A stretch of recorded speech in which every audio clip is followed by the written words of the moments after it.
Good morning, everyone. How are you? Hope you're all fine and well at your homes. And we're ready for our last but one session of this course. And we're so proud to have you all here, and so thankful that you could all stick with us throughout these sessions. And I'm sure today we're gonna learn so much with Professor Klaus, and we'll enjoy and learn a little bit more about our foreign affairs, right? So, Professor Klaus Dalgaard, I'll pass the floor to you. Good morning, and we're honored to have you once again with us. Professor Klaus.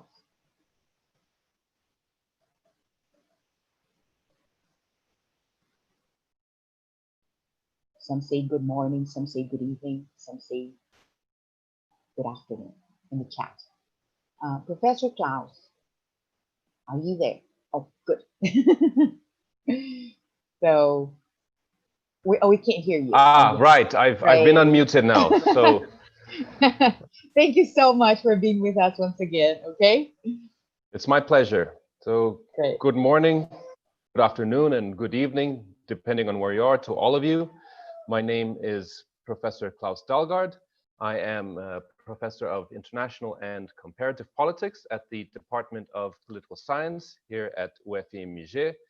And today I will give a lecture about Brazilian foreign policy. And that should last about maybe an hour, give or take. And then at the end, as I understand it, Luciana will be monitoring the chat for questions, and then I'll take questions at the end. So foreign policy isn't just something that you look at the moment to try to figure out what's going on. In order to understand Brazil's foreign policy, we have to look at its history in order to understand patterns of change and continuity. So therefore, today, I will give a historical overview of Brazil's foreign policy since about the start of the 20th century. Now, Brazil, as you all know, is South America's dominant country. It is by far the biggest in terms of territory and population. It has the biggest economy in the region and also sits on an enormous pool of natural resources. Yet, for most of its history, Brazil was not what we could call a natural leader of the region, with its foreign policy being focused primarily on furthering its own economic development and ensuring its autonomy, especially in relation to the United States. Brazilian foreign policy has therefore historically been marked by a great deal of continuity. So in broad terms, one can identify the following principles of Brazil's foreign policy. First, there has been what we can call a search for autonomy, which is a concept defined as a desire to influence the open agenda, the international agenda, with values that translate diplomatic action and capacity to see the international order with one's own eyes and fresh perspectives, which we can also contrast with subservience, so to speak, which would be to see the international arena through the eyes of eyes and interests of more dominant players. Now, a second key theme has been the idea of using foreign policy as a tool for achieving Brazil's national development.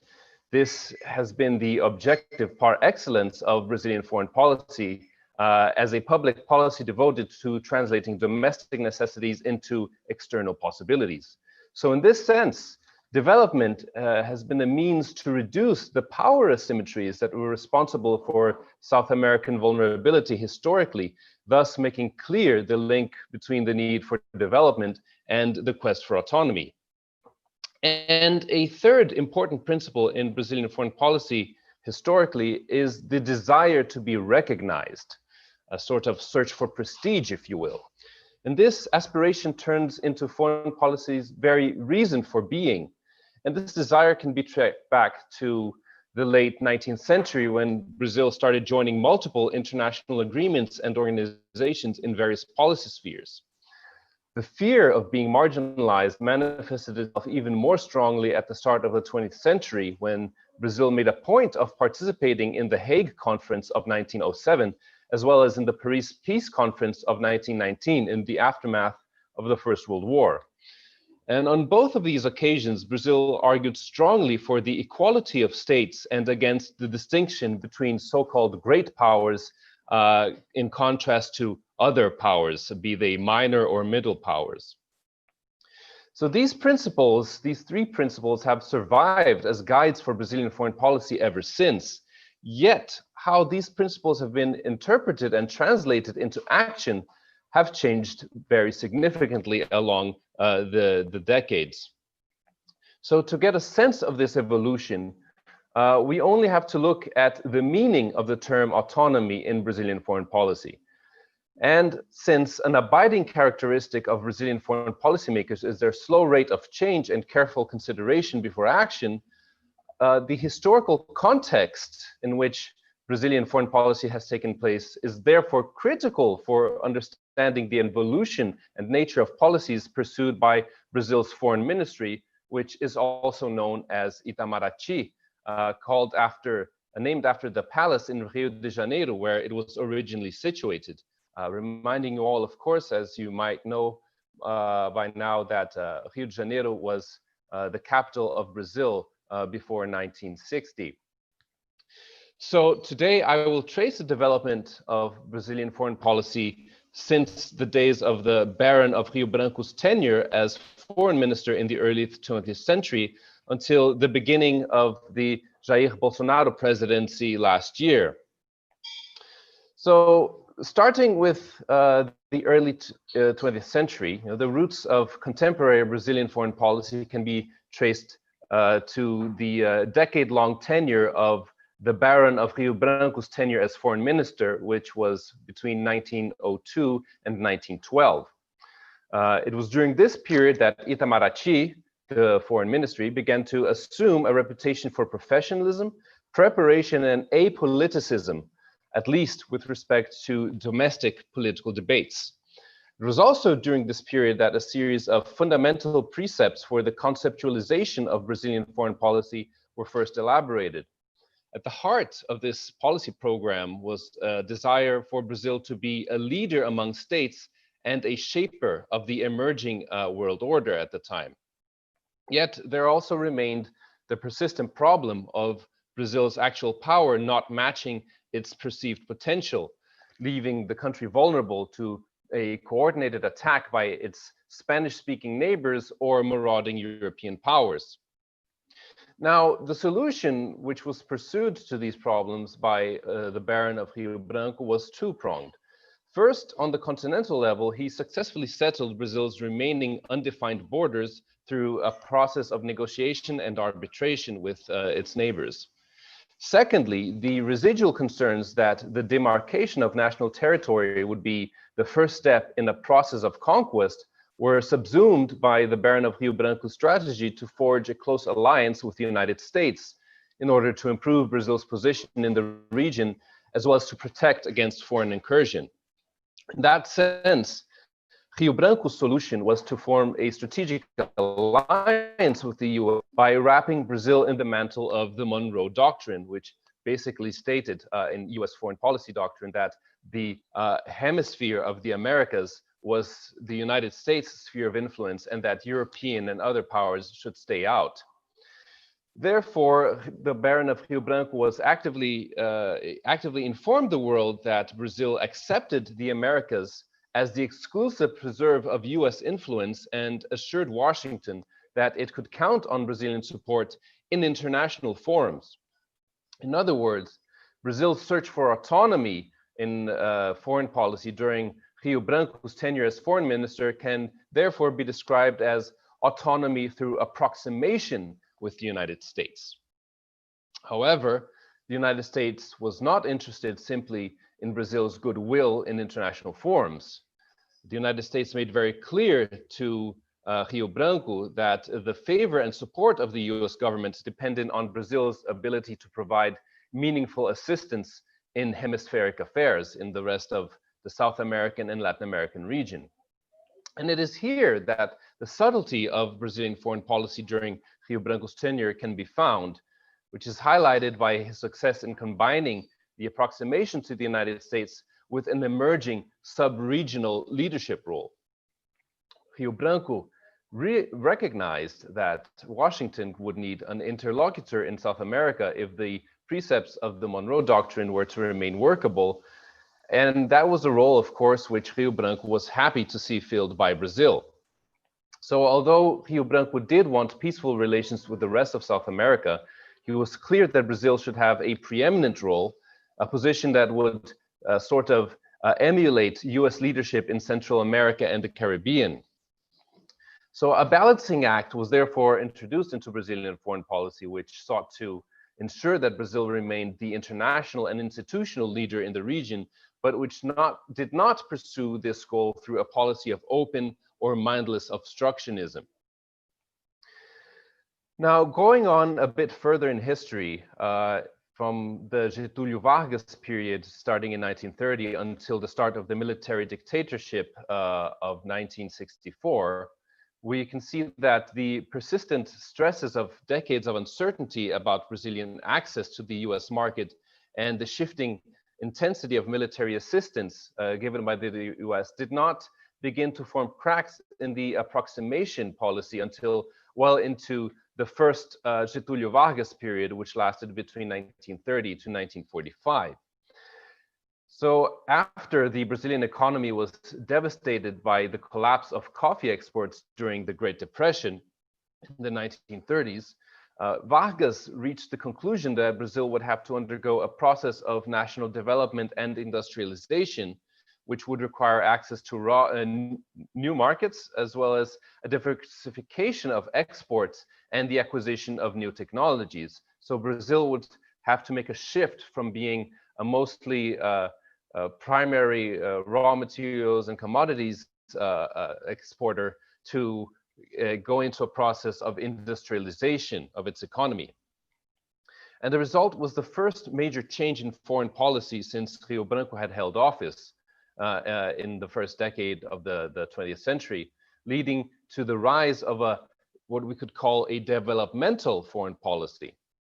So while, of course, the relationship with the United States remained very important, Itamaraty began to work assiduously to open new markets and investment sources in Europe as well.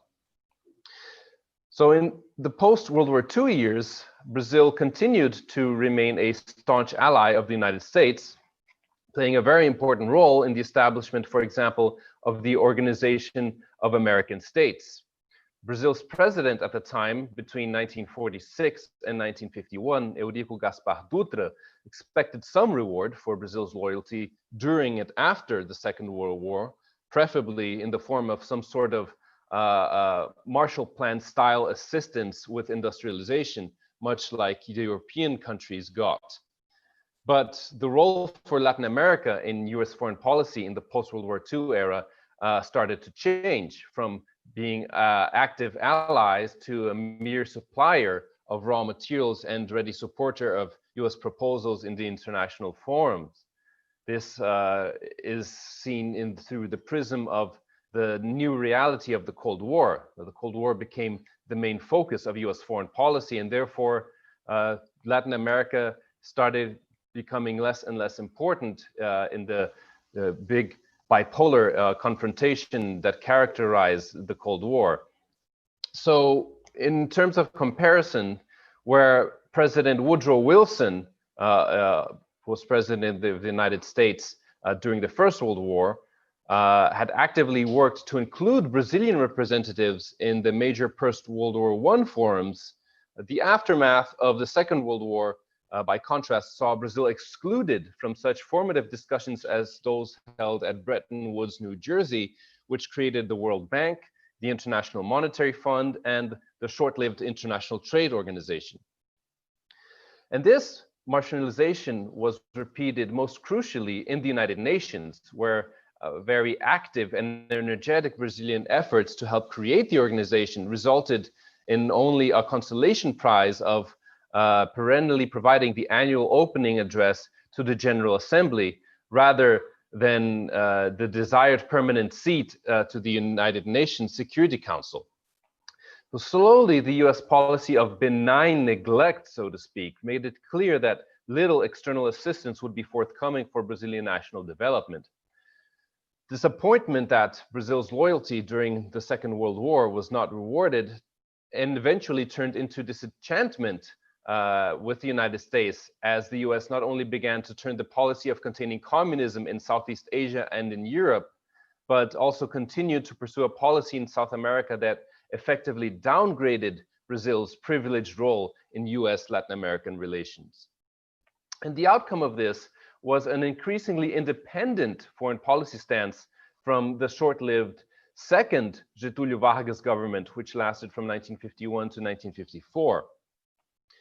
And a bit later, after the then Vice President of the United States, Richard Nixon, made a protest-riddled tour of Latin America in 1958, Brazil's President Kubitschek launched the PanAmerican Operation, a proposal that sought to bring about national development through regional cooperation.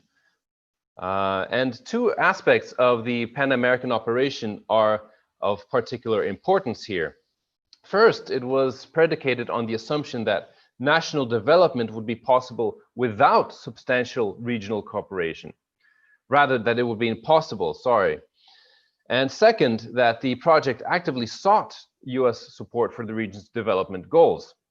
By drawing on the US obsession at the time with preventing the spread of communism in the Americas, Kubitschek therefore argued that political stability could best be assured by facilitating economic development. However, the importance of the PanAmerican Operation lay not in an immediate transformation of US-Latin American relations, but in the changes it introduced in Brazilian foreign policy. Washington's reluctance, in turn, to engage the PanAmerican Operation initiative prompted a rethinking of Brazil's reliance on the United States, as well as a search for new markets, sources of aid, and military linkages, particularly in Western Europe, which was slowly and surely recovering from its post-World War II reconstruction. Now, this shift in orientation away from near dependence on the benevolence of the United States government marked the beginning of Brazil's so-called independent foreign policy, which was a new direction that made an important break from the grand strategy outlined by the Baron of Rio Branco in the early 20th century. So Kubitschek's successor, Jânio Quadros, who only ruled in 1961, was very forthright in articulating a new foreign policy for Brazil, which aimed to accelerate the economic development and project a greater sense of diplomatic independence. The tone of Quadros's new foreign policy was very confrontational, pitting Brazil against the United States and underlining the need for unity among developing countries. However, forceful rhetoric aside, Quadros's talk of an independent foreign policy during his curtailed presidency was more important for the precedent that it set for policymakers in the 1970s than for its immediate impact on Brazil's international relations in the early 60s. Now, moving on to the military dictatorship period, which in total lasted from 1964 to 1985, the institution of the Castelo Branco military government in 1964 saw a dramatic realignment with the United States, returning to the Baron of Rio Branco's logic of trading Brazilian hemispheric support in exchange for US military and developmental assistance. So this first administration during the military dictatorship, lasting from 1964 to 1967, therefore saw Brazil adopt what essentially amounted to what can be called a policy of SubImperialism, in other words, filling the role of intermediate actor between the developing and the developing countries. However, this revival of the early 20th century foreign policy was not particularly successful and did little to improve intra-regional relations. In fact, it represented a significant step back from the more cooperatively oriented foreign policy that was envisioned by Kubitschek's Pan-American Operation. So by the end of the Castelo Branco period, an old sentiment had begun to resurface, namely that the United States had benefited greatly from activities and diplomatic initiatives that had proven costly to Brazil.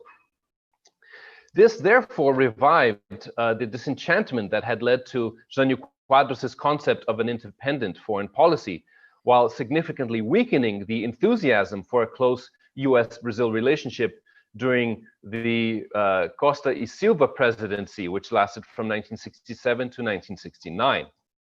Indeed, the logic behind a dependence on US economic and military aid was becoming increasingly questionable in the late 1960s, particularly as the Brazilian so-called economic miracle picked up speed at the turn of the decade, with Brazil's GDP rising an average of 10% annually between 1968 and 1973.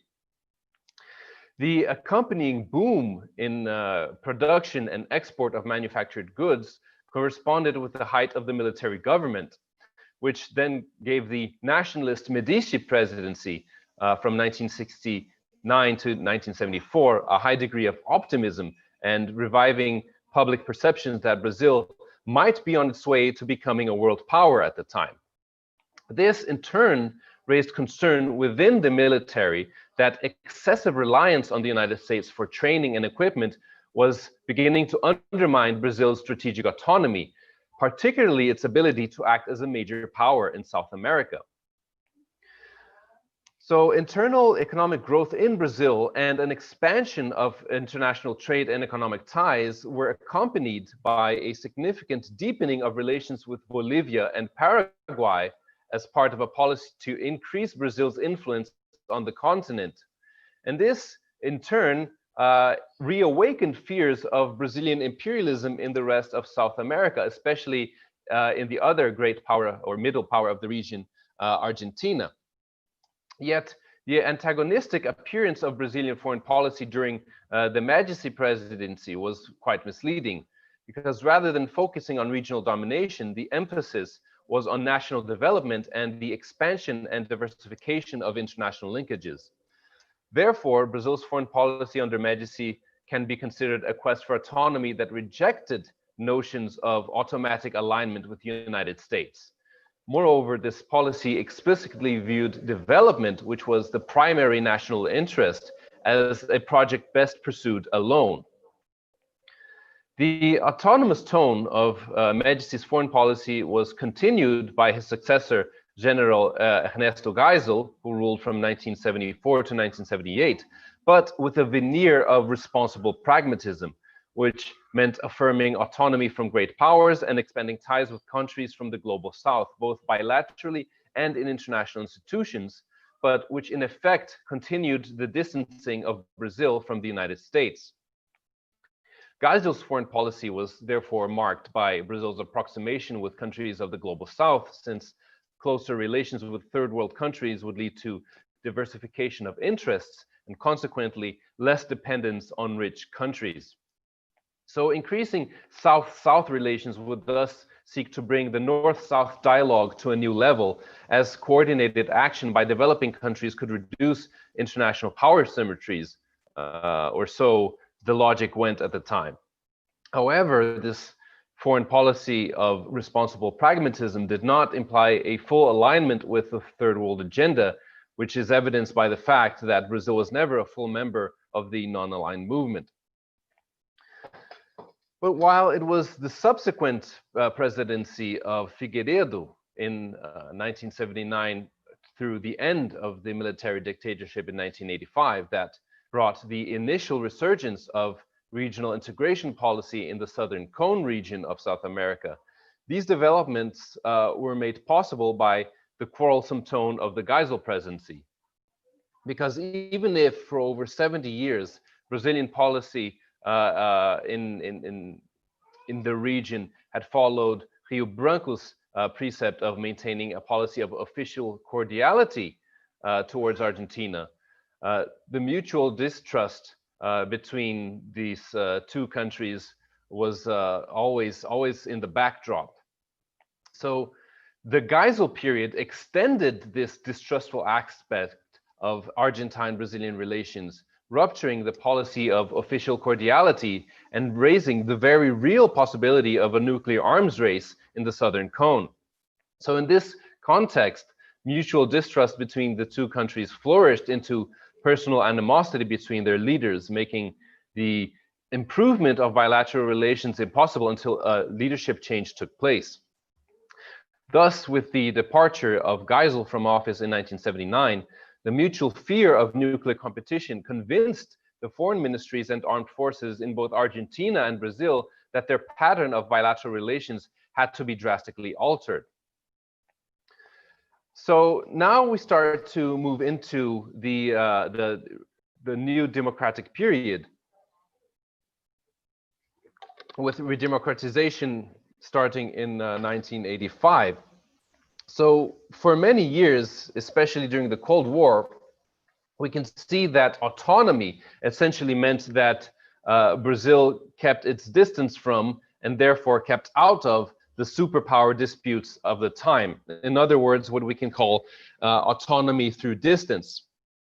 But with the Cold War leading to domestic and international changes, it would be very difficult for Brazilian foreign policy to remain the same with using the same guidelines of the previous period. So you have a whole international change going on with the end of the Cold War, the several waves of democratizations, as well as, in particular, of particular relevance, re-democratization of Brazil. So it was therefore only with the end of Brazil's military dictatorship in 1985 and the subsequent end of the Cold War in 1989 that Brazil slowly began to adopt a posture of autonomy through participation in the international system. Brazil also started to promote specific values such as democracy, a positive attitude in relation to human rights, social justice, as well as a search for peace and non-proliferation in its international affairs with the rest of the world. And these were seen as crucial preconditions to be able to participate fully in the international system of a post-Cold War world, which, as I mentioned before, witnessed the expansion of democracy and the supposed victory of the liberal capitalist order and the so-called end of history, to borrow a term from Francis Fukuyama. Now, this evolution towards what we can call autonomy through participation in the international system paradigm was quite gradual, expanding at the end of the administration of the first president of the new democratic period, José Sarney, whose tenure in office lasted from 1985 to 1990, and continued under the government of his successor, Fernando Collor de Mello, from 1990 to 1992. In turn, the Itamar Franco government from 1993 to 1994 operationalized the goals that were set for Brazilian foreign policy in the previous two governments. Just to cite a few examples, we have the final decision to sign the Marrakesh Act, which created the World Trade Organization in mid-1994. We also have the discussion of the common external tariff in Mercosul, which was consolidated in the Ouro Preto Protocol of December 1994, as well as the participation in the Miami Summit also in December 94, which began negotiations for the creation of the Free Trade Area of the Americas, or FTAA. All of these actions were things that consolidated the strategy of autonomy through participation. Now, Brazil's foreign policy under President Fernando Henrique Cardoso, who had quite a long tenure in office, being the first president to be re-elected in the new democratic period. So his government lasted from 1995 to 2002, sorry. His foreign policy wholeheartedly defended the idea of autonomy through participation in the international system, as opposed to the pursuit of autonomy through distance that had prevailed during most of the José Sarney administration of the second half of the 1980s. So the idea of change within continuity that prevailed under the Cardoso administration meant that the renewal of foreign policy should be characterized by a creative adaptation to new international challenges that characterize the post-Cold War order. The Cardoso administration therefore consolidated and improved the foreign policy that was initially formulated and practiced by the Collor de Mello and Itamar Franco governments. The idea of inward-looking development, which had prevailed during the late 1980s, when the government's main objectives were the expansion of the internal market, the strengthening and expansion of the state, the attraction of direct investment, foreign exchange, and the use of import substitution policies, was all but abandoned. And part of the success of Brazilian diplomacy under Cardoso was related to a cooperative international environment characterized by a relative democratization of international institutions, especially in the field of trade. However, the George W. Bush administration in the US, starting in January 2001, began to change the conceptual framework of international relations, bringing new difficulties for the Cardoso government in its last couple of years. The new emphasis on unilateralism by the US focused on security issues, which was emphasized especially after the attacks of September 11th, 2001, put new doubts on the concept of autonomy through participation. This does not mean, of course, that autonomy through participation was no longer valid, but rather that it had to adapt to new realities. At the end of its administration, the Cardoso government was concerned about the difficulties arising from the expansion of US unilateralism, therefore leading it to expand Brazilian relationships with China, India, and South Africa, as well as seeking a better balance in its dialogue with the United States within the negotiations for the free trade area of the Americas. At the same time, Brazil was also trying to use the Mercosur-European Union negotiations to ensure more room for maneuver in its relations with the United States. This tendency and effective redirection of foreign policy was deepened and pursued more strongly during the Luiz Inácio Lula da Silva administration, which also lasted 8 years, between 2003 and 2010, indicating the gradual shift from autonomy through participation to the strategy of autonomy through diversification. So although there were elements of change in the direction of Brazil's foreign policy still during the Cardoso administration, Lula da Silva sought to insert Brazil on the world stage much more actively. Lula's foreign policy diversified Brazil's partners and strategic options, emphasizing South-South cooperation to seek greater balance with developed countries and increasing Brazil's role in the international systems. Now, the most perceptible changes in Lula da Silva's foreign policy include emphasis on, first, deepening of regional integration talks surrounding a South American community of nations. Second, intensifying relations with emerging countries such as China, India, Russia, and South Africa, which are now known as the BRICS group of countries. Third, resumption of closer relations with African countries. Fourth, the promotion of social objectives that would allow greater balance between states and their populations. And fifth, a campaign for the reform of the United Nations Security Council, seeking a permanent seat for Brazil in it. Now, the first four among these objectives are a reflection of the Workers' Party's traditional discourse on foreign policy, which emphasizes preferential alliances with partners from the global South. On the other hand, this could be interpreted as a return to the third worldism that had characterized Geisel's foreign policy during the military dictatorship. On the other hand, as evidenced by the defense of a social dimension to foreign policy, this can also be interpreted as a deliberate ideological component to Brazil's foreign policy, blurring the line between domestic party politics and foreign policy. And this is a clear departure from Brazil's long-standing foreign policy tradition of apoliticism regarding domestic political debates. Moreover, while maintaining a multilateral stance, Lula da Silva's foreign policy defended Brazil's national sovereignty much more emphatically than the previous administration. And this feature of Brazil's foreign policy under Lula is consistent with the idea of autonomy through diversification, and became more prevalent throughout his administration. So at times, this foreign policy activism seemed to translate into a sense of international leadership, at least regionally. And this was reflected in Lula's first foreign policy priority, namely the deepening of regional integration. However, efforts towards deeper regional integration were focused on the wider continent, aiming to establish a South American community of nations rather than the existing Mercosur that covers the Southern Cone region.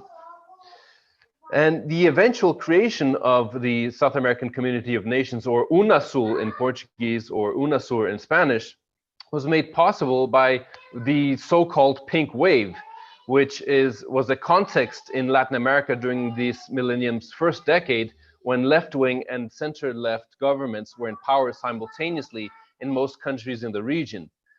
The ideological convergence among these governments facilitated talks towards regional integration along more political lines, as opposed to the economic integration and liberalization that had characterized previous integration initiatives like Mercosur and the Foreign Trade Area of the Americas. So the last of Lula's foreign policy priorities reflects a long-standing principle of Brazil's diplomatic history, namely the desire to be recognized in the world, which was sought specifically through the pursuit of a permanent seat in the United Nations Security Council. And the Lula's government's strategy to achieve this objective was three-pronged. First is the already mentioned diversification of Brazil's partners towards developing countries in the global south, which eventually led to the creation of the BRICS grouping of developing countries. These new relations often had a social and developmental assistance component aimed at gaining the goodwill of these countries and their support in Brazil's tireless crusade to get a permanent seat in the Security Council. Secondly, Brazil took a more proactive role in international security and US peacekeeping operations. Here, Brazil accepted the command of the United Nations Stabilization Mission in Haiti, seeking a more pronounced leadership role by sending approximately 1,200 military troops, aiming to boost its international security credentials in support of its claim to get a permanent seat at the United Nations Security Council. And third, Brazil allied itself with three other main contenders for new permanent seats at the UN Security Council, namely Germany, India, and Japan, which together formed the so-called Group of Four. However, countries, member countries of the United Nations that are against giving a permanent seat at the United Nations Security Council to any of the Group of Four countries have since then formed a coalition called United for Consensus, which is large enough to block any reform of the United Nations Security Council. In other words, Brazil's tireless crusade to gain a permanent seat at the United Nations Security Council has not succeeded despite the enormous amount of effort invested in this foreign policy priority.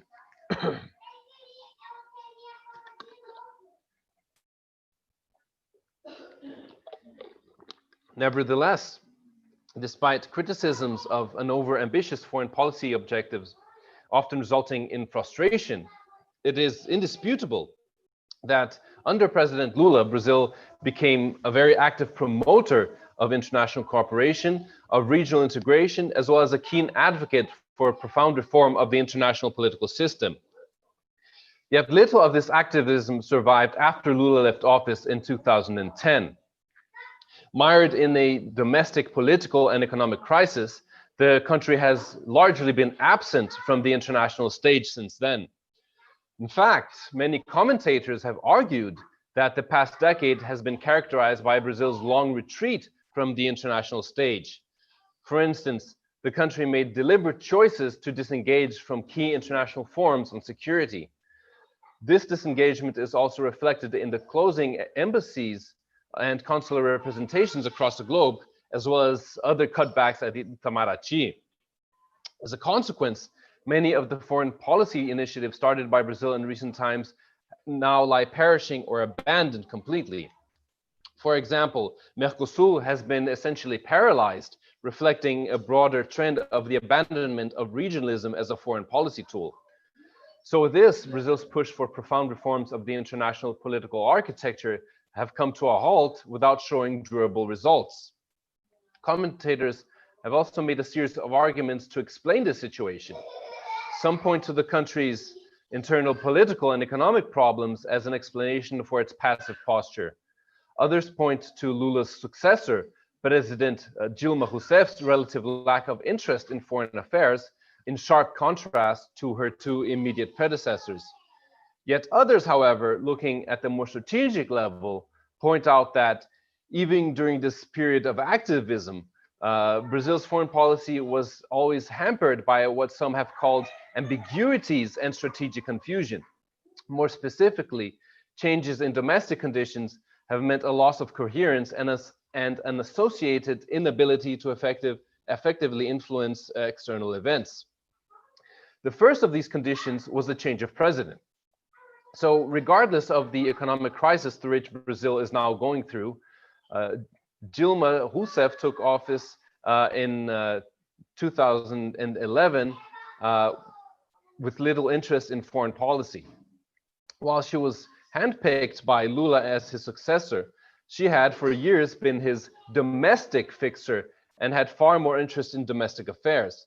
So as a consequence, she did little to push forward the development of Mercosul, the BRICS, or other international initiatives.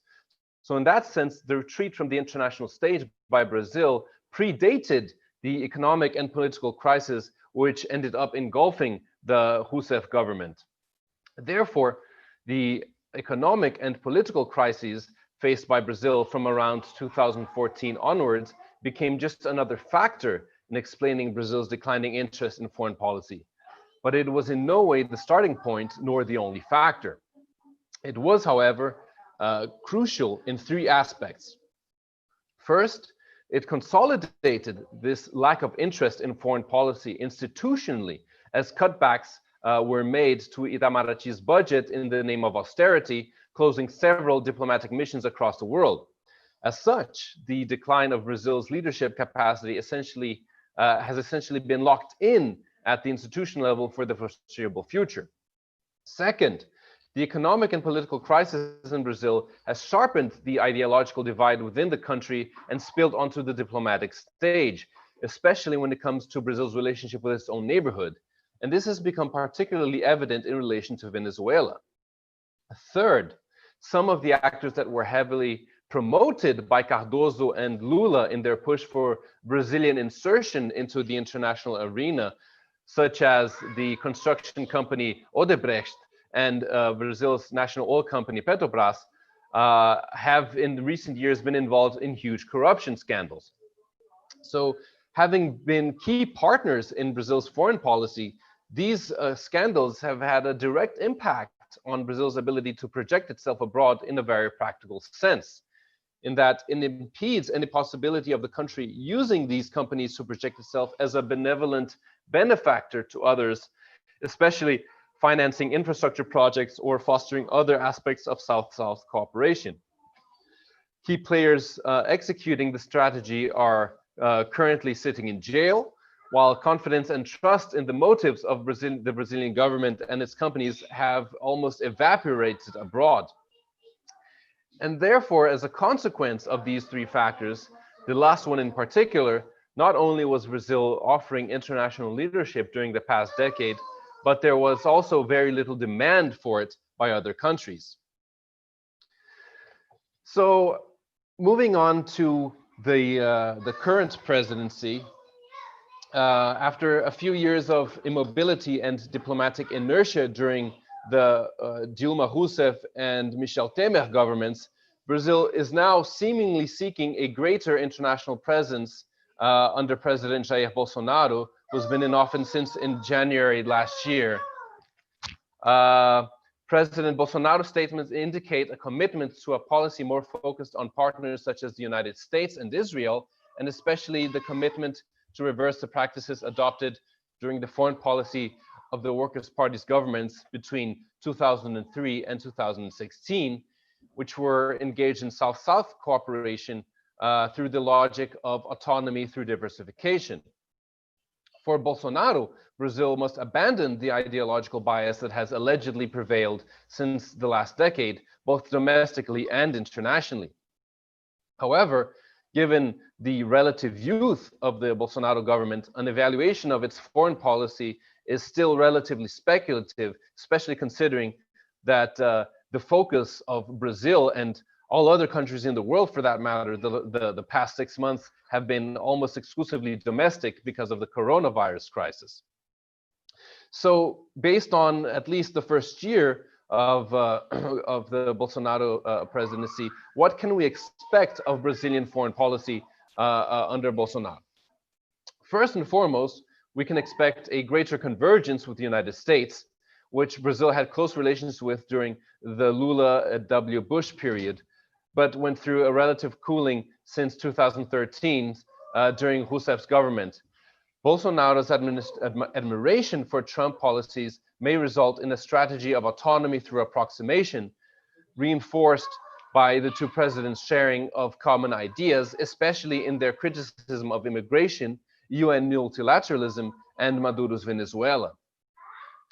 A major challenge for Brazil's foreign policy will be its relationship with China, which is Brazil's largest trading partner, but sees Bolsonaro with great distrust since his trip to Taiwan as a presidential candidate. Moreover, Bolsonaro has often characterized China as a predator for different sectors of the Brazilian economy, echoing Trump's rhetoric on China. A much more complicated scenario may be seen in the Middle East, where Bolsonaro's declarations about his intentions to transfer the Brazilian embassy in Israel from Tel Aviv to Jerusalem could have serious consequences for Brazil's position in the region. This controversial decision may have an impact on foreign trade, since the Middle East is an important market for Brazilian chicken meat exports. It's interesting to note as well that these declarations are a complete echo of Trump's decision to do precisely the same with the US embassy in Israel. Of course, this has not happened in Brazil after a very strong backlash from Arab countries on the matter. However, it is at the sub-regional level that the greatest challenges appear for Brazilian foreign policy under the Bolsonaro government.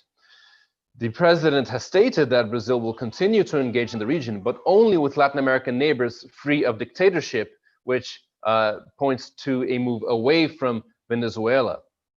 Moreover, Mercosur is seen as a constraint on Brazilian commercial potential, notably because of the common external tariffs and the obligation to negotiate jointly with external partners. It would not be surprising, therefore, to see the Bolsonaro government acting in favor of a tariff easing within the bloc in order to give Brazil greater flexibility to negotiate bilateral trade agreements.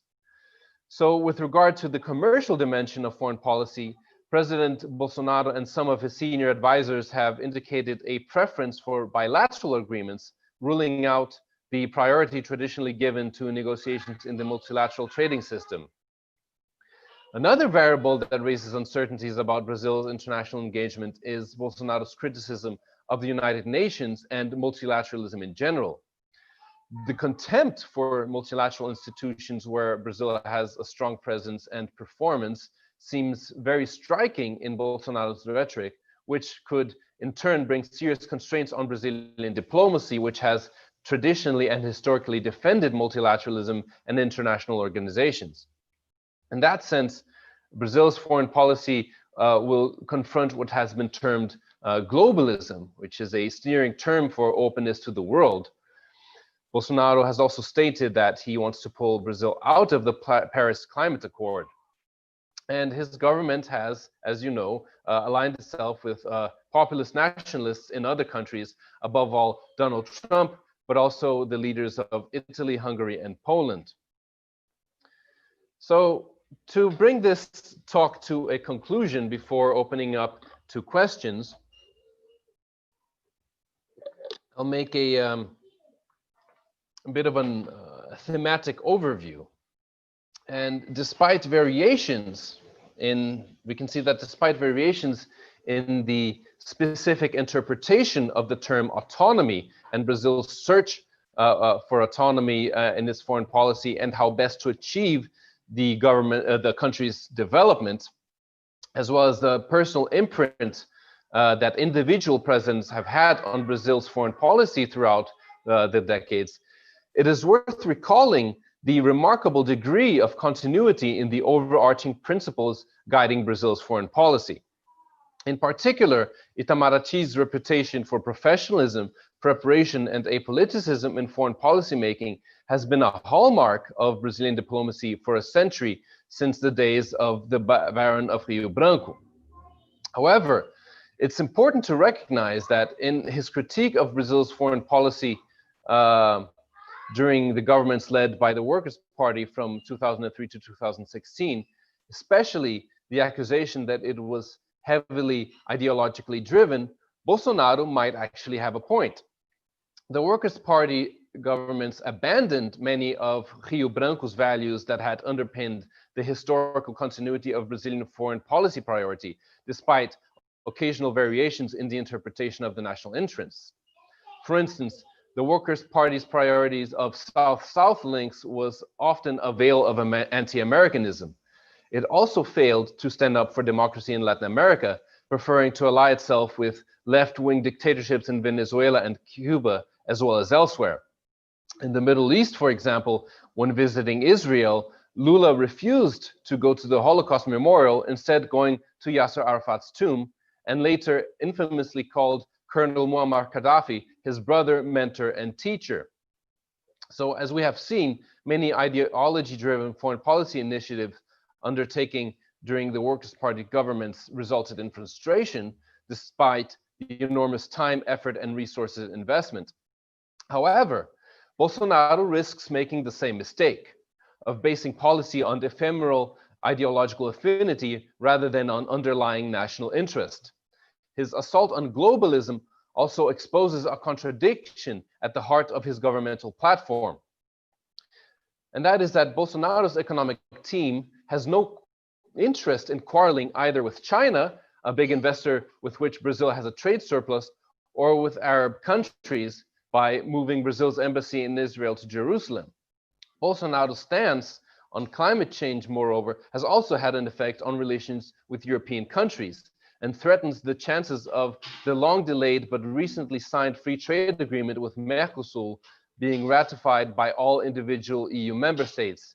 Here too, Brazil runs the risk of ideology-driven foreign policy initiatives becoming wasted efforts with frustrating results, achieving little in terms of contributing to the national interests and to the country's development.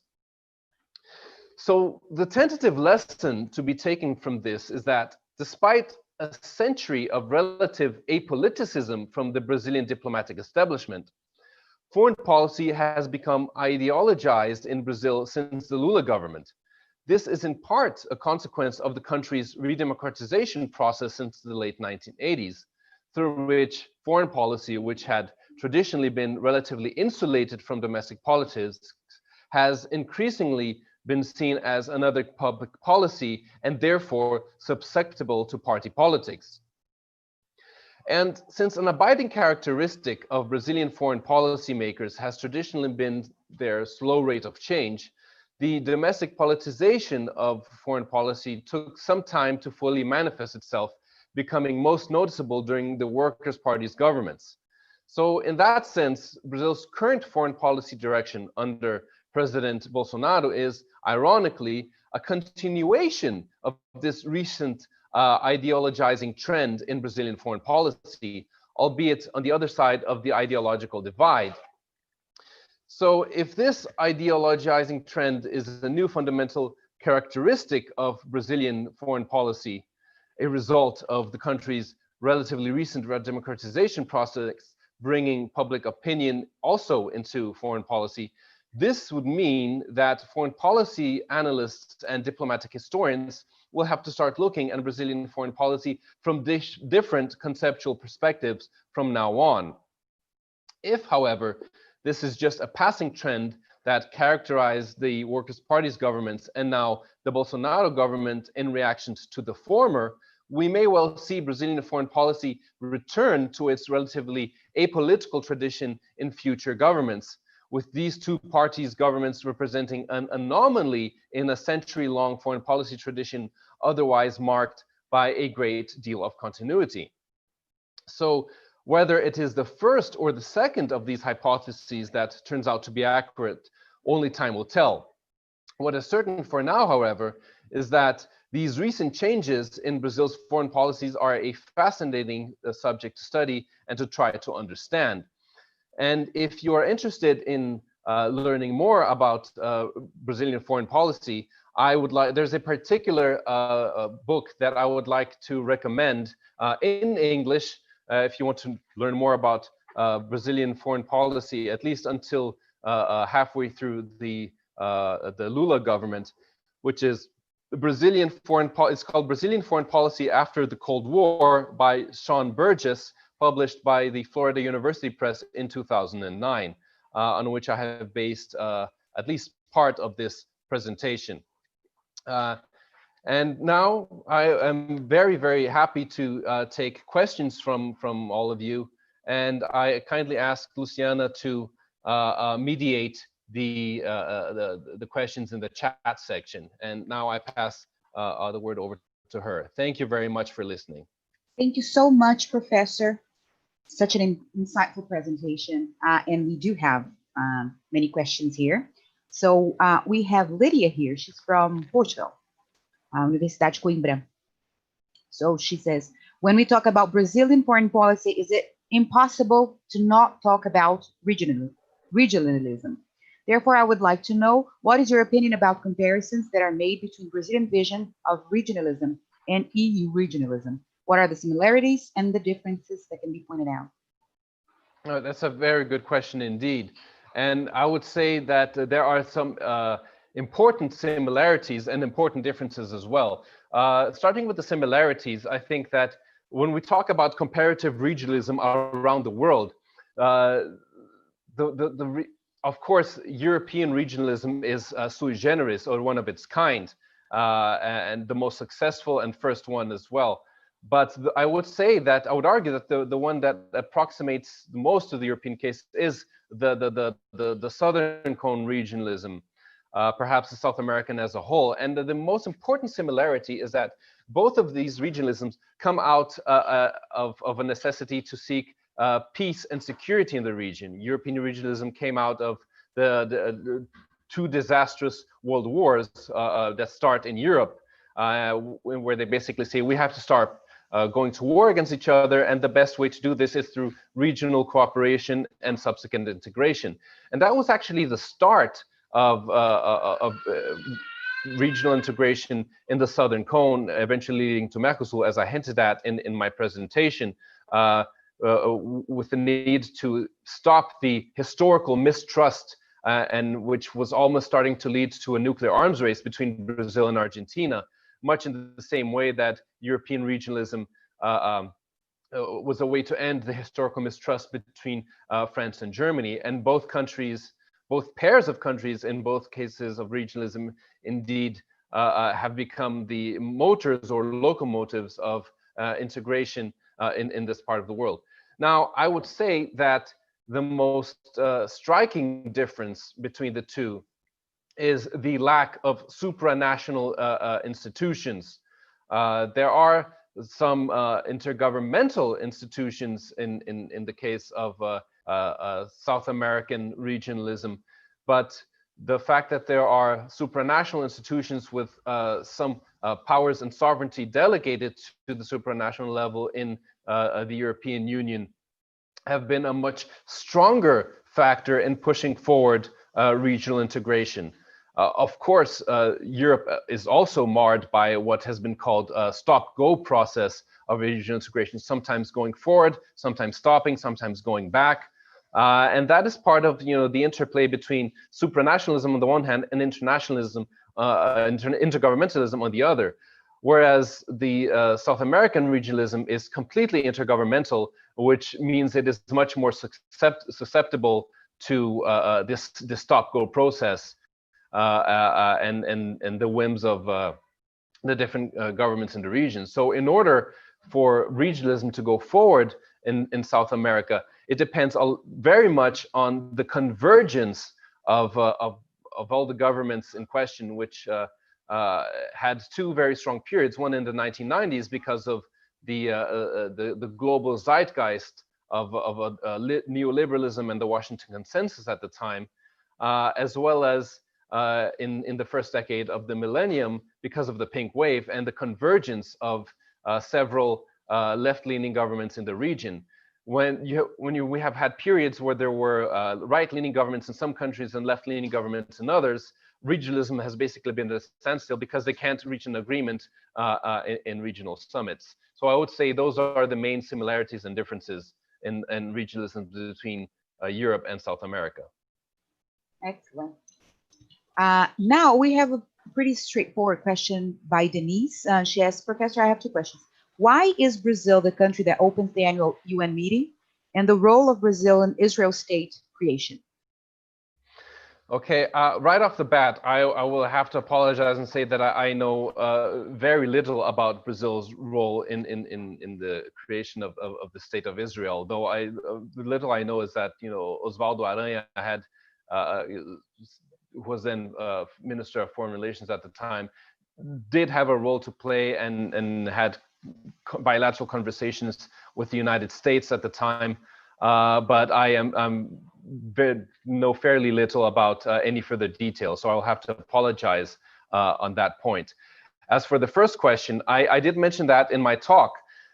Brazil opens the annual General Assembly, giving the first speech, precisely because it was not given a permanent seat at the Security Council at the creation of the United Nations.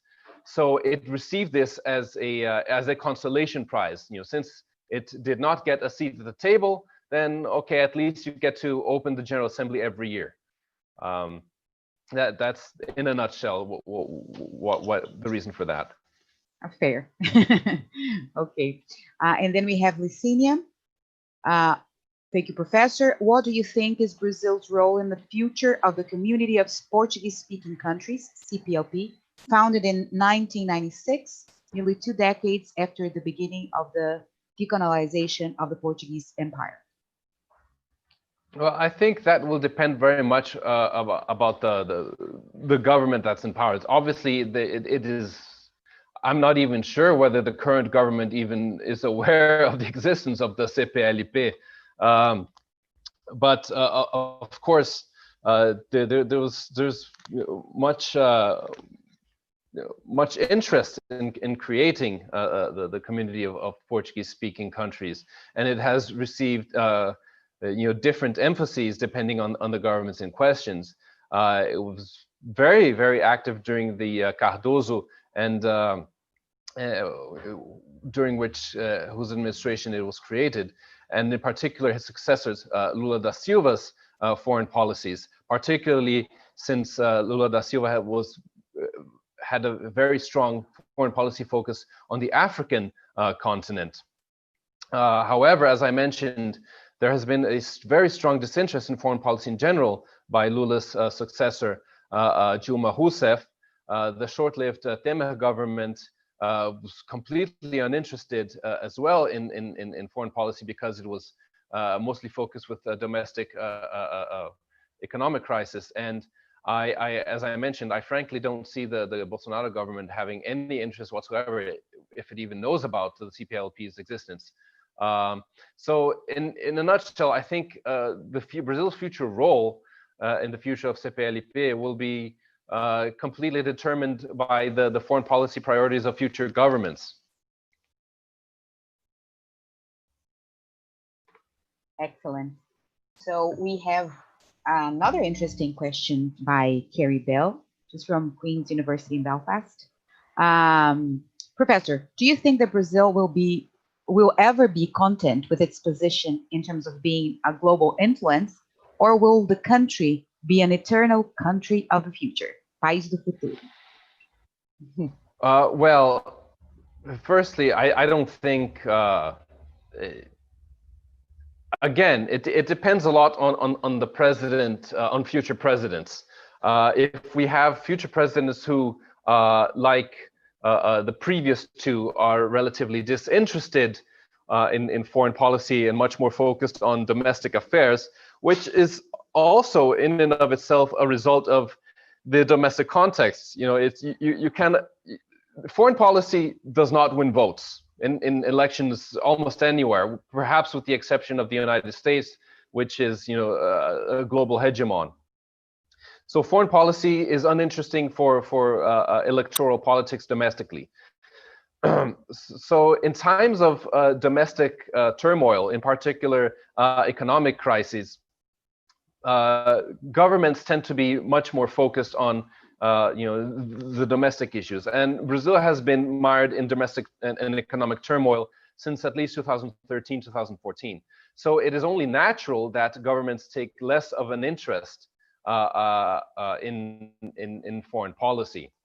But having said that, you know, it's going to be very much a result of what is the country going through domestically in the future, but also about the personality of future presidents. If you have presidents who are generally disinterested in foreign policy, either because of their personality, like was the case of Dilma Rousseff, or because the focus was immediately on domestic crises like the Michel Temer government, then you could say that yes, Brazil will not necessarily be content with this position of being a global influencer, but it simply won't be a priority to work on that. But if you do have a domestic context which, you know, is thriving as during the part of the Cardoso government and all of Lula's government, as well, in combination with the personality of presidents who are much more interested in being active and promoting Brazil's image abroad, then you will definitely see much more emphatic actions by Brazilian foreign policy in the international stage. But whether Brazil will be the eternal country of the future, he really put me on the spot there, because I think I might be almost crucified in this country for if I were to agree with this statement. That, but at least insofar as one can use the recent past and present and the whole context that is happening right now and has been happening the last few years as a guide to make predictions towards the future, I would say that at least for the foreseeable future, yes, Brazil will continue to be a country of the future, unfortunately. But that can change. Yeah, the world is Hopefully is always in flux and is going through a crazy moment right now, which is putting a huge question mark over the future of everything, basically. Yeah, true. So next question. Thank you so much, Professor, for your presentation. I actually have two more questions. This is Lydia again from Coimbra. Is it possible to have a wide national development without having an avid regional process concerning the Brazilian case? Or, in the contrary, do you think it explains in part the inequalities that exist in Brazil? And the next question is, how can Portugal and Brazil's relations can be described in a historical, how can they be described in a historical chronology? And what is the narrative about Portugal with Bolsonaro's administration? Thank you. Okay, so quite a few questions to break down here. So first of all, whether it's possible to have a wide national development without having an avid regional process concerning the Brazilian case. I'm assuming that by regional process, you're talking about regional integration with the wider continent or subcontinent of South America, because the question is a bit ambiguous, because taking into consideration that Brazil is almost a continental-sized country, and there are regional disparities within Brazil. So I'm not sure whether you're talking about the domestic aspect of regional or international. But since this is a class and lecture on foreign policy, I'm going to assume it's the former case, in other words, a regional integration. So is it possible to have national development without an avid regional integration process? In theory, yes. I mean, Brazil has been diversifying its international relations towards away from South America, especially towards China and Africa. Brazil's biggest export market is China, or the European Union, if you sum all of the individual member states. So, of course, it would make sense from a practical perspective to expand Brazil's relations, in particular its commercial relations with its neighbors, for the very simple reason that it's cheaper to export to countries closer to you because of a shorter travel distance, although that is less of an issue with economies of scale. But in case of internal regionalism, I would definitely agree with the second question that the regional disparities in Brazil are, I won't go as far as saying that it explains the inequalities that exist in Brazil, but definitely that they are part of the inequalities that exist in Brazil. Brazil is a very unequal country socioeconomically, not only in terms of the massive distance between the richest and the poorest, but also there is a very huge disparity between different states and regions. Brazil, several decades ago, used to be nicknamed rather derisively as Brazil Belindia, which was a combination of Belgium and India. So parts of Brazil are as developed as Belgium and parts as underdeveloped as India, at least back in the time, because one could argue that India is actually faring better than Brazil in many aspects today. So definitely the regional disparities within Brazil are part of what characterizes the inequalities in Brazil. And while some parts of Brazil develop much faster and are actually in quite good shape compared to the rest of the country, there are parts that are very underdeveloped and need more attention in terms of development policies, for sure. Now, as for the question of how can Brazil and Portugal's relations be described in a historical chronology, well, you have noticed obviously that the focus of in terms of bilateral relations of my talk has been Brazil's relations with the United States. And there's, even though Brazil is a former colony of Portugal, there's a very simple reason, is that despite being a former colony, Brazil is in the Americas hemisphere. It is geographically closer to the United States, and especially you have, since Brazilian independence in 1822, happened very closely to the Monroe Doctrine, which, if I'm not mistaken, was from 1825, I think. So you have a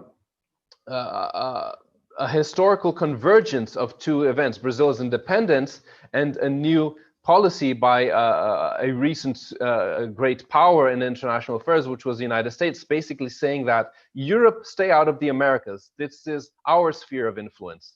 And when you have Brazil, as I mentioned, in the early 20th century under Barão do Rio Branco's tenure as foreign minister, stating that, you know, we agree with the Monroe Doctrine.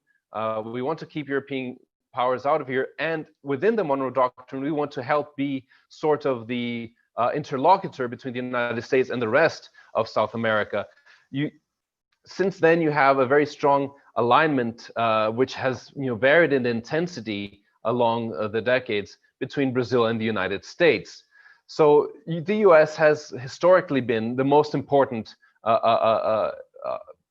country that Brazil has been dealing with in its foreign policy. The second most important, I would say, is Argentina, which is, you know, the second largest second most important country in the region, and even a bit of a geopolitical rival for Brazil.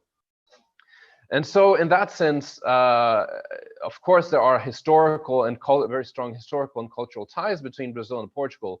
But in geopolitical and economic terms, unfortunately, I'm going to have to disappoint you a bit and say that, you know, the Brazilian, Portugal is not that important in relative terms, especially compared with the United States, Argentina, and other South American countries, and more recently with big trading partners like China to Brazil. So of course there is a very strong historical and cultural component to their relations, but I would have to say that Portugal is more important to Brazil through its participation in the European Union, perhaps as, you know, someone who could put in a good word for Brazil in its negotiations with the European Union, so to speak, even though Brazil mostly, especially in trade terms, negotiates with the European Union through Mercosur in block-to-block negotiations. And as far as I'm concerned, I haven't heard any narratives about Portugal in Bolsonaro's administration. So if there have been any, I haven't heard about it, and I'll have to disappoint you on that note. But again, it just shows it's a demonstration of the Bolsonaro government's general disinterest in foreign policy, at least in traditional foreign policy. It has been very interested, as I mentioned, in relations more than with, I wouldn't say with the United States so much, than more so with President Trump, and with Israel for some bizarre reason.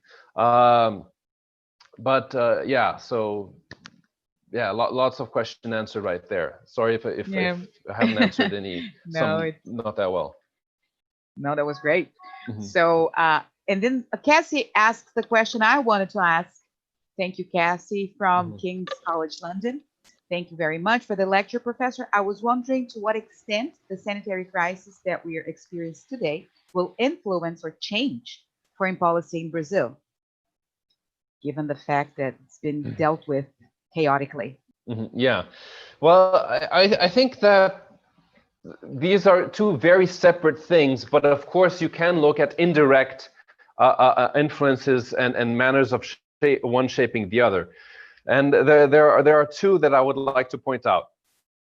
First and foremost, which I think is more important, the Bolsonaro government has been, and I think it's very uncontroversial to say that it has been dealing dismally with the sanitary health crisis surrounding COVID-19, and because of that, you know, this is having a very negative impact on Brazil's image abroad. And that in and of itself can affect Brazil's foreign policy, in that it will be less well received or not taken seriously abroad, and so on and so forth. Of course, there are other actions by the current government that tarnish Brazil's image abroad, and I would say much more forcefully than how it's dealing with the sanitary crisis, is its policy or lack of policy towards the Amazon rainforest and deforestation. But since the question is about the sanitary crisis, I will focus on that. Just to give an example, I have been interviewed at least half a dozen times by foreign news media about the government's handling, or rather mishandling, of the sanitary crisis. So it just goes to, and when I'm asked by foreign journalists about you know, what's happening here, they always start the questions being very baffled with some of the declarations and actions taken by the current administration with regards to the sanitary crisis. So obviously it has an impact on how the rest of the world sees Brazil, which in turn you know, can have a negative impact on how Brazilian opinions and declaration statements and initiatives in international relations are received, at least during this government. The second and perhaps, but not necessarily, a minor or secondary impact of how the Brazilian government is handling the sanitary crisis is, I mean, again, the current government echoes a lot of the rhetoric from the Trump administration. And in that sense, some key figures in the government have, called COVID-19 the Chinese flu or something to that effect. And that obviously has negative effects in Brazilian relationships with China, which is Brazil's largest single trade partner. And even this week, China has canceled imports of meat from a couple of Brazilian meat suppliers, allegedly because COVID-19 has been detected in these meat plants. Or maybe it's just an excuse for a retaliation against these this sort of statements, which creates a very negative mood in bilateral relations between China and Brazil. So that's just one very important example. Great. And then a question about the relationship with Bolsonaro's government and BRICS, if there is any. Well, that's I would say whatever has happened in terms of BRICS has only been bureaucratic. I mean, there was a BRICS summit last year, but I don't think much has been done on it. It was just, very matter-of-factly, it happened because it had to happen. Nothing major was undertaken. It seems quite clear that the Bolsonaro government is not very enthusiastic about BRICS. It's much more enthusiastic about the United States and its relationship, as I said, in particular with the Trump government, which would be interesting to see how Brazilian-U.S. relationships will turn out if the next president of the United States turns out to be Joe Biden rather than Donald Trump being reelected. But I'm not here to talk about U.S. U.S. domestic politics. But what is very, very evident is that BRICS, the BRICS bloc, has often been accused, rightly or wrongly, but there is a certain degree of accuracy to it, as a soft balancing bloc towards the United States. And it's basically a grouping of other major world powers grouping together to counterbalance, if not the United States itself, then perhaps in part the international liberal order set up by U.S. hegemony in the post-World War II era, and which has been strengthened in the post-Cold War era. So since BRICS can in part be seen as sort of a counterbalance to U.S. and power and influence and the world order created by the U.S., then following that logic, I don't see the Bolsonaro government having much interest or enthusiasm for BRICS. So whatever has happened within BRICS since he took office has been much more, bureaucratic continuity more than undertaking any new initiatives. Thank you. Now I have a question from a friend of yours, Professor Dobson. Oh, right. Mm-hmm. Dear Klaus, how's the idea of Brazil and of Brazilianness being challenged by Bolsonaro's handling of foreign affairs? And wouldn't you claim that the president's attachment to violent means and aggressive rhetoric go against the very idea of Brazil forged abroad over the years? In a few words, and please allow me to put things this way, is this current Brazil still Brazilian? Well, I think, thank you, Davison, for your question. I think it's a bit of a loaded question in the sense that there is no one way to describe what is Brazilian. For example, of course, there are stereotypes about what Brazil is, what represents Brazil, what it means to be Brazilian abroad. We Brazilians sometimes take offense when we are abroad and we say we're Brazilians. Immediately people say, Pelé, samba, football, and that sort of thing. And we say, you know, there is more to Brazil than that.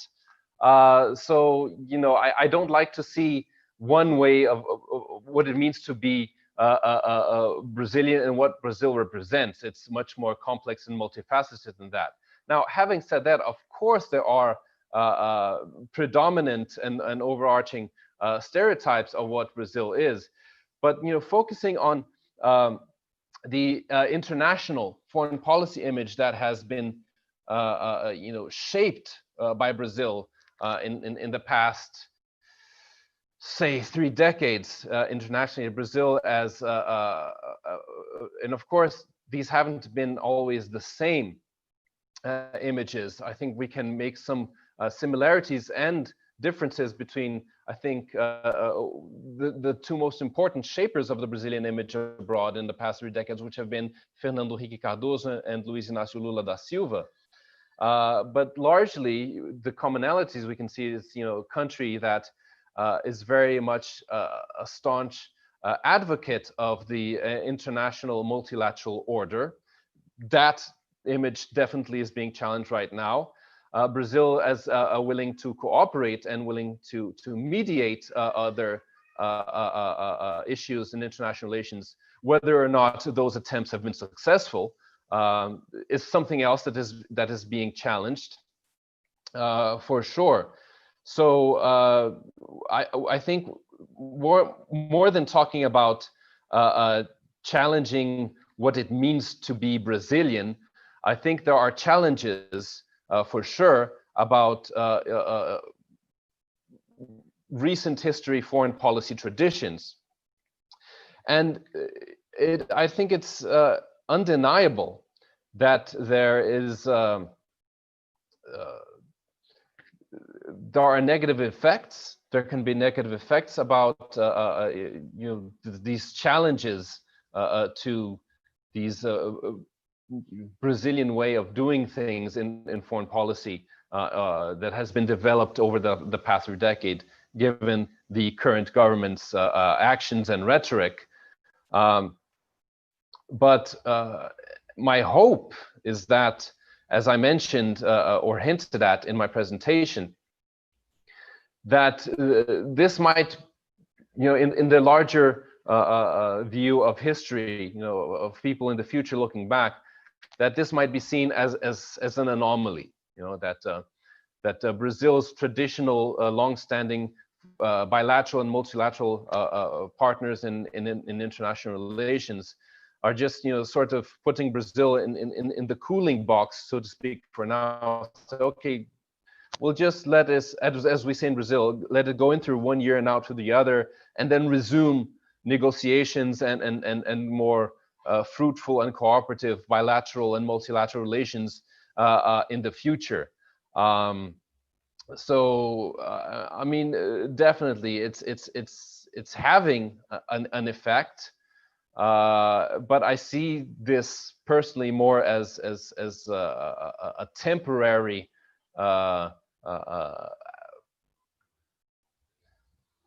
trying to think of a non-offensive word to any sides, but so let's call it a temporary diversion in divergence in an otherwise foreign policy tradition that has been otherwise characterized by a great deal of continuity. A divergence or a drawback, you think? I will call it a divergence. For now, at least, anyway. Okay, for now, okay. So we have Ripka from Indonesia. Persecuted by, you know, this is going online in YouTube right now, and the internet and comment sections are a very, very toxic and vitriolic place, and anyway, I don't want to be persecuted by any sides. I know, okay. So again, we have Ripka from Indonesia, 10 November, Institute of Technology. And thank you, Professor Klaus, for the talk. Since Mercosur's goals include the harmonization of the economic policies of its members and the promotion of economic development, how significant this Mercosur benefits Brazil's economy? And is this kind of regionalism only benefit the big, only benefits the big country like Brazil? And moreover, if the goal is to reach the harmonization of the economy, why did Venezuela suspend it? Okay, so let's break down this Yes. question. I'm not sure the extent to which Mercosur's goals include harmonization of economic policies. I mean, in terms of different models of regionalism, Mercosur doesn't go much further than a common external tariffs. It doesn't have a harmonization of economic policies to the extent that you observe in the European Union. Of course, there's a relatively free internal market amongst the member states with a common external tariff. There are some other harmonizations, but not anything profoundly impactful, I would say. And of course, this benefits this is a benefit to the Brazilian economy as well as to the other Mercosur trading partners. I remember that after Mercosur started increasing trade between the countries, you start seeing products from other Mercosur trading partners in local stores. So obviously this opens up new markets for domestic industries, as well as transnational cooperation on the industrial side, economies of scale, just basically making a larger regional market. So for sure, Brazil's economy and Argentina's and Uruguay's and Paraguay's economies, for that matter, benefit from Mercosur and regional integration. Now, I have always thought it was very strange that Venezuela should join Mercosur, and I'm quite convinced that it was only invited to join out of ideological convergence between left-wing governments that characterized the regions at the time, because I don't see Venezuela gaining very much from joining this common market, and for the very simple reason that Venezuela is an oil-based economy. It's most of its GDP comes from its oil exports, and anyone who studies oil, gas, and energy economics know that countries whose largest share of GDP comes from oil exports suffer from what is called Dutch disease. It basically means that you gain a lot of so-called petrodollars, so you have an influx of foreign currency from the exports of your national commodities, in this case oil, which then pushes down pushes up the value of the dollar in relation to your national currency, which then eventually turns the other sectors of the economy uncompetitive, and which then becomes a vicious cycle of the country becoming more and more concentrated on primary commodity exports such as oil. So what other small industries and businesses Venezuela have or used to have become completely crippled by its oil economy.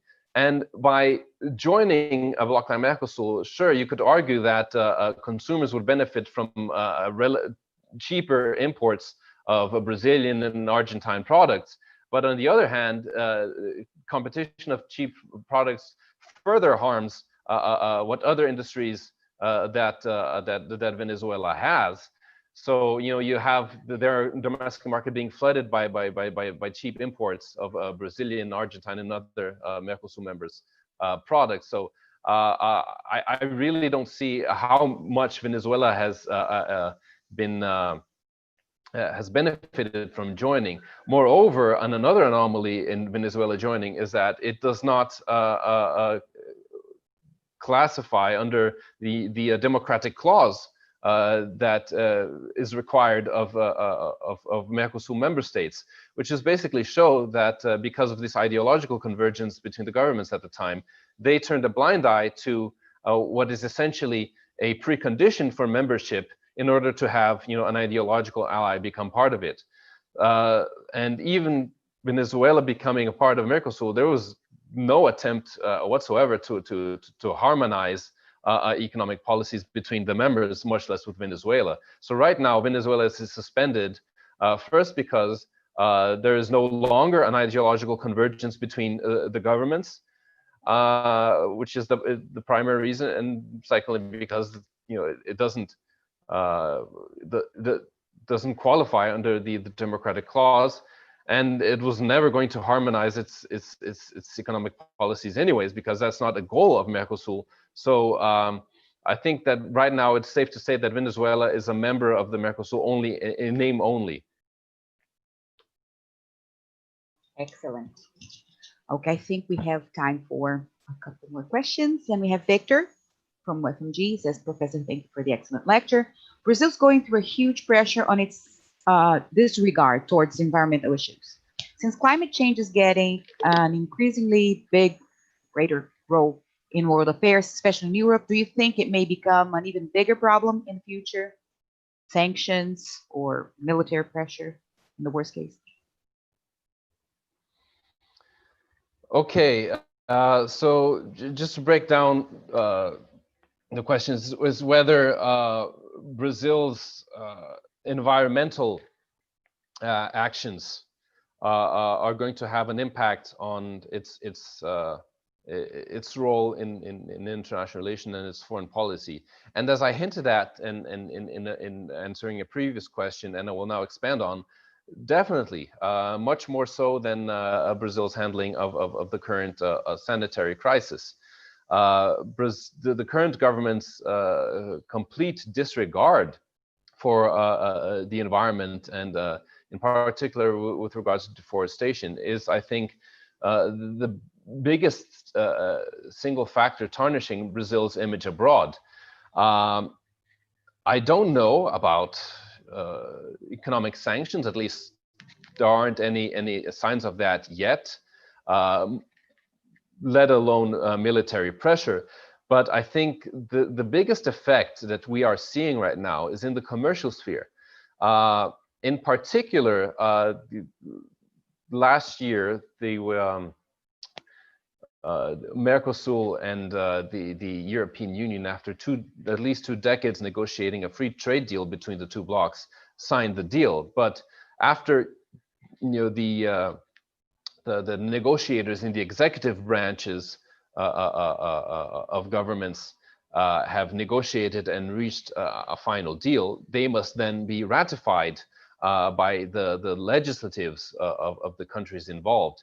And since these are two regional blocs negotiating, this deal has to be ratified by the national legislatures of all the member states in each of the two blocs. And in the case of the European Union, that also includes some regional parliaments in addition to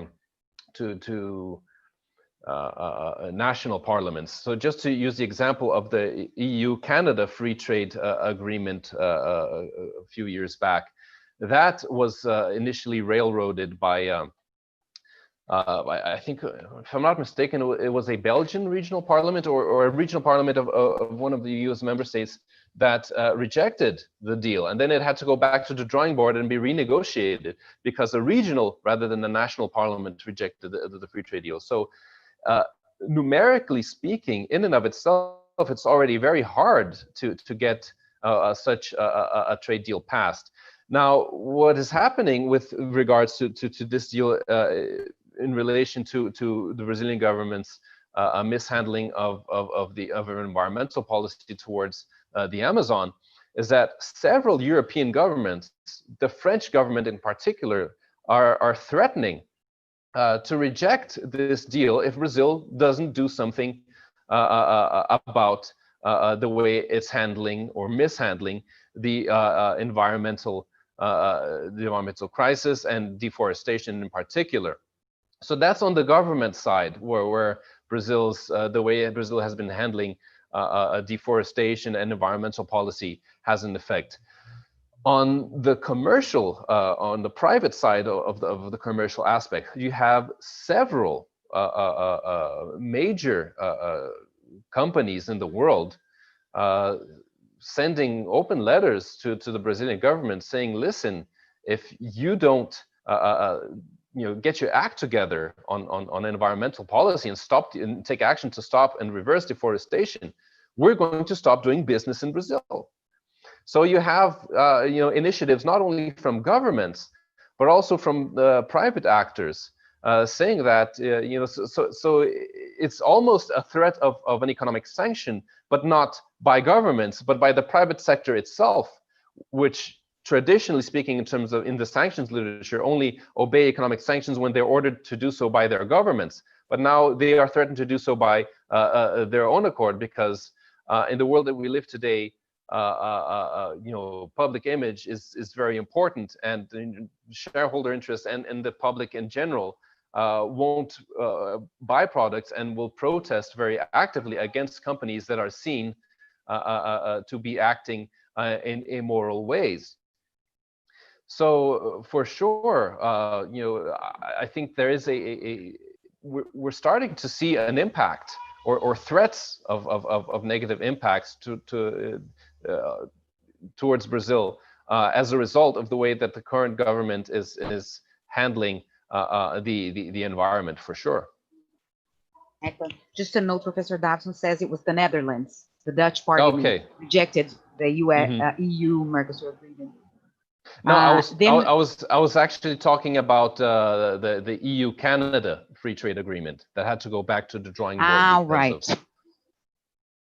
Just to use as an example of how easy it is for such a deal to be rejected in and of itself, without even having to worry about Brazil's mishandling of the environmental policy issues.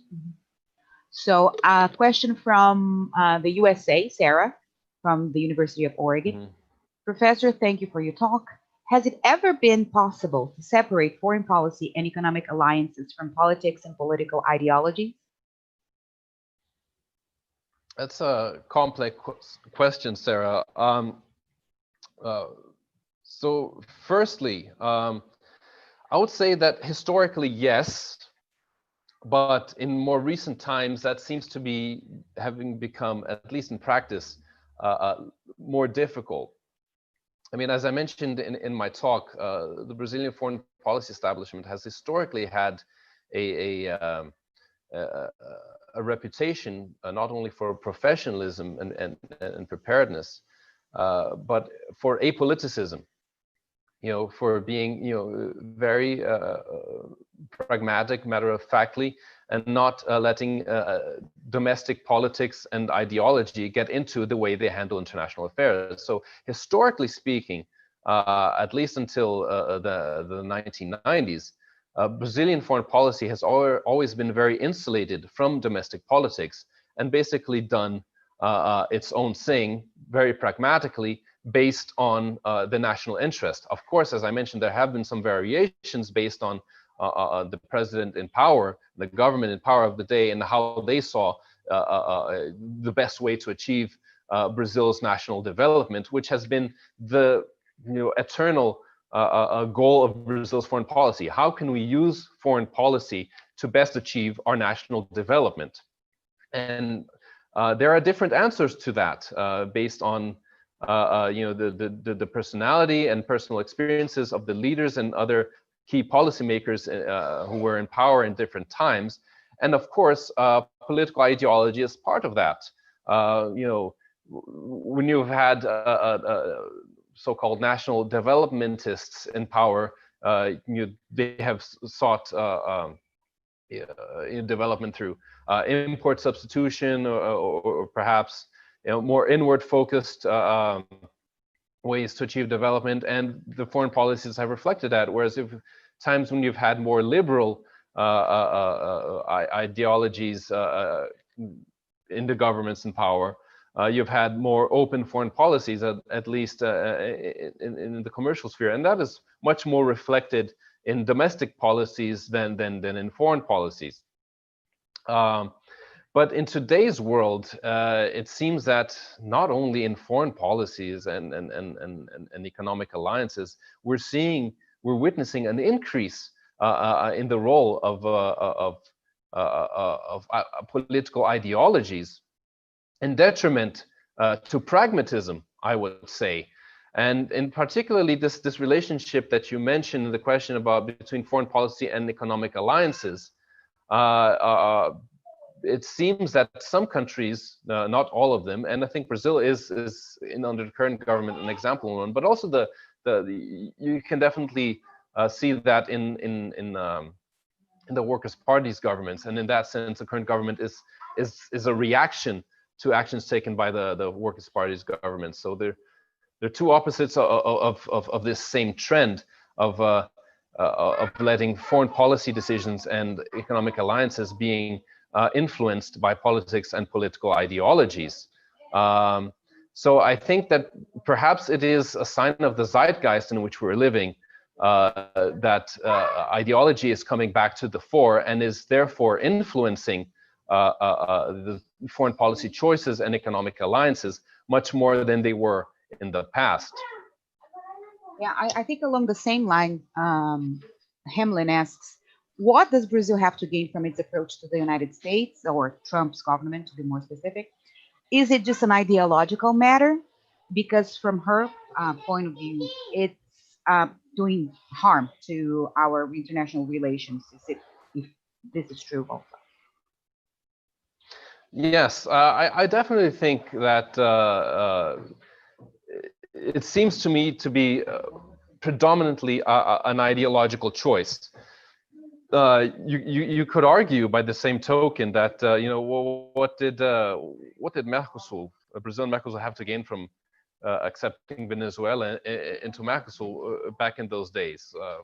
I just argued that not very much. Neither side gained very much, other than it was an ideological move. And the same can be said today. Well, Brazil's this automatic, if not unconditional, realignment with the United States, and more specifically the Trump government. I